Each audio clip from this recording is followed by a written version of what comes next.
kembali lagi.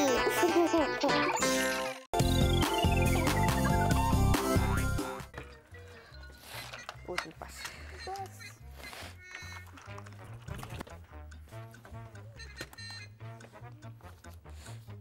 Hai, kamu ni dah nampak macam nak kena selsema je. Mana sesama lah, Bas. Nanti berair. balik terus makan ubat ya. Ya, Bas. Pejam celik. Dah nak habis rancangan kita ni. Tak apalah. Esok kan ada lagi. Lusa pun ada. Ya, betul.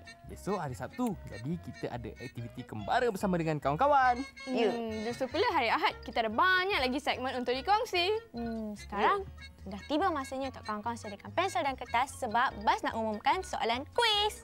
Dah bersedia semua? Jom kita saksikan soalan kuis pada hari ini. Saksikan.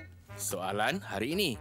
Apakah tajuk cerita yang disampaikan oleh Minisha dalam cerita at Kids on 2 kali ini? Namakan satu langkah yang telah ditunjukkan dalam Ya at Kids on 2. Betul tu. Kalau kawan-kawan tahu jawapannya, hantarkanlah kepada kami. Jangan lupa sertakan nama, umur, alamat kawan-kawan sebab pemenang akan mendapat hadiah yang istimewa. Saksikan hadiahnya.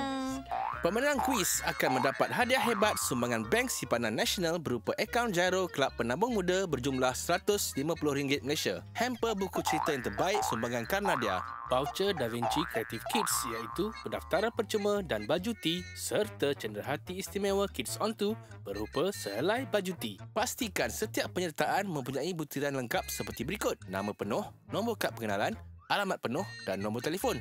Ke alamat Kids on 2 nombor 31 Jalan DBP Dolomite Business Park 68100 Batu Caves, Selangor Darul Ehsan atau emailkan ke interaktif@kidson2.tv. Tunggu apa lagi? Hantarlah segera. Pemenang kuis ialah Zainal Abidin bin Muhammad Nasir dari Kota Baru, Kelantan, Darul Naim.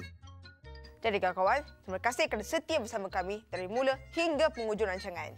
Dan jangan lupa untuk beraktiviti bersama kami di waktu yang sama esok dalam Kembara At Kids on 2. hanya di TV2. Jumpa lagi. Tata. Jom.